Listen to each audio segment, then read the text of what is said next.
All right, good morning, Wasteland. It's Mr. G. I'm not dead. I was just in the deserts of southern Utah over Thanksgiving, avoiding humans in general because that's one of my favorite things to do. But we're going to talk about Crossout today. This is going to be a news video where I'm going to summarize all the changes that are coming down for those of you that are too lazy to read. Ran the stuff by the guys on the Discord, trying to get the general vibe of the community for everything. As well as the fact that Gaijin is teasing some pretty crazy stuff, which we'll talk about at the end, so stay tuned for that. Like, are we getting a Relic generator, a new cab, or the ability to fuse extra energy into stuff? I don't know. I'll show you the teaser that they dropped. We'll throw that in at the end, but you got to stick around for the end for that. Okay, so tonnage recalculation mechanics. I'm going to skip right to the chase with this. Basically, the devs are like, hey, if you're using legs, we don't like if you throw wheels on there to boost tonnage, because if the wheel no touchy the ground, it should no add tonnage, right? That's essentially what they're saying here. So they're highlighting movement parts as low and high, like low being wheels that touch the ground, high being things like legs, ML200s, Bigrams, and hovers. So basically now, if you want to just add tonnage to your vehicle, you can't, your spider vehicle, you can't just throw wheels on it. You're going to have to add essentially hovers to boost tonnage because they don't have to touchy the ground. That's the Mr. G explaining it to you like you're 5.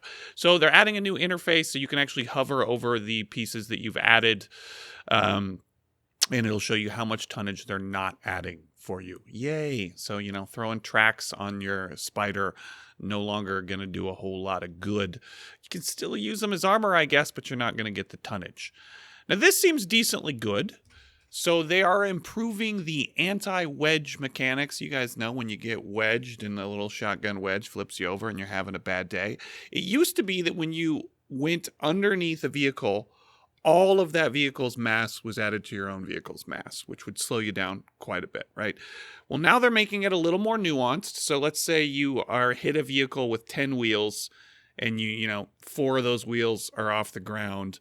So 60% of that vehicle's weight, 40% of that vehicle's weight is added to your weight because not all of its wheels are off the ground. So they're making it a little more nuanced is essentially what I'm saying with wedging. So you don't instantly have the entire weight of the vehicle on top of you. You just have whatever percentage weight that you've lifted off the ground. So take that as you will.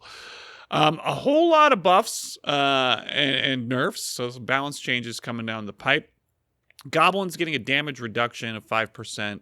And a rate of fire reduction. So Goblin's getting hit with the Nerf bat. Gremlin, little bit of Nerf bat to damage.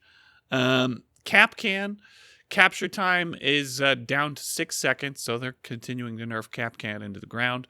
Expanded ammo pack is getting a huge mass increase. It's no secret people use these as armor because, they're pretty cheap as far as weight for how many durability you're going to get from those things. So huge increase to the expanded ammo pack in weight.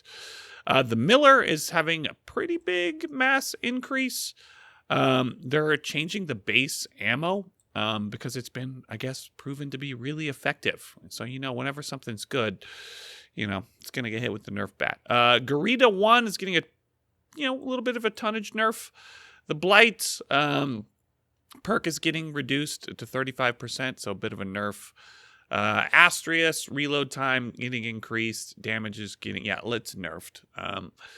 GL55 Impulse, durability reduction, projectile speed reduced, and reduced accuracy. Pretty fat nerf across the board.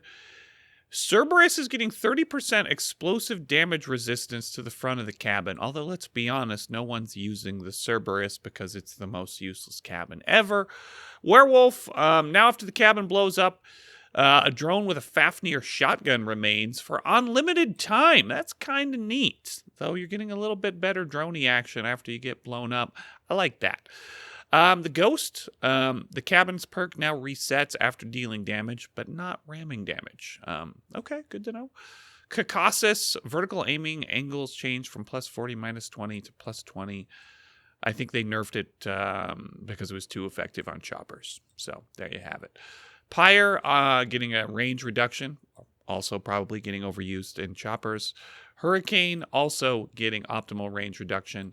Same thing.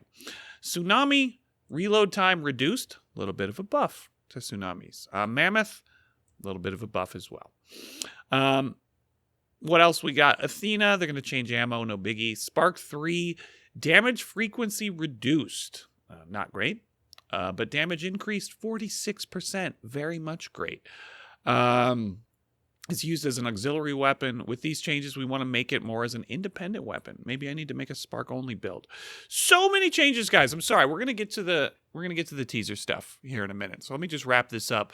Apollo 4 getting a durability buff. Reaper, after 7 hits on the enemy, fires an armor-piercing projectile, which goes through 3 structure pins. Each miss reduces the number of accumulated hits. Other mechanics are going to be basically the same. They're saying it's not as good as the Miller. They're trying to make it better.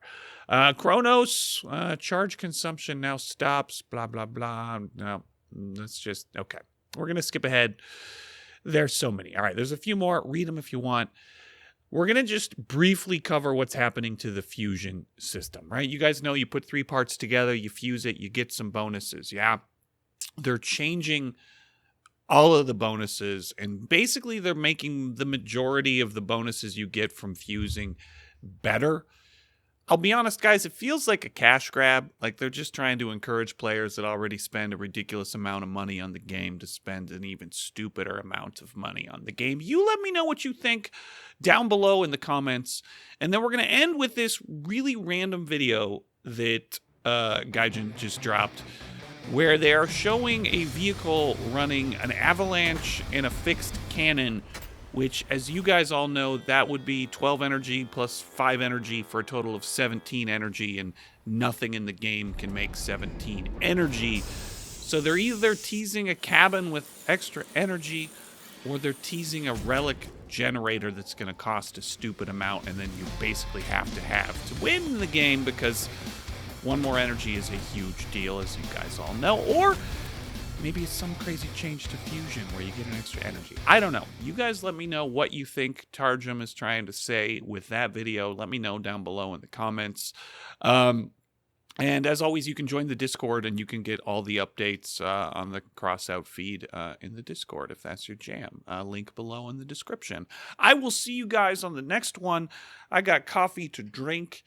And I'm going to be honest, I'm just playing City Skyline 1 right now because I need relaxing stuff in my life. Although fighting the traffic in City Skylines is not actually that relaxing when I think about it. Catch you on the next one, guys. Mr. G, out.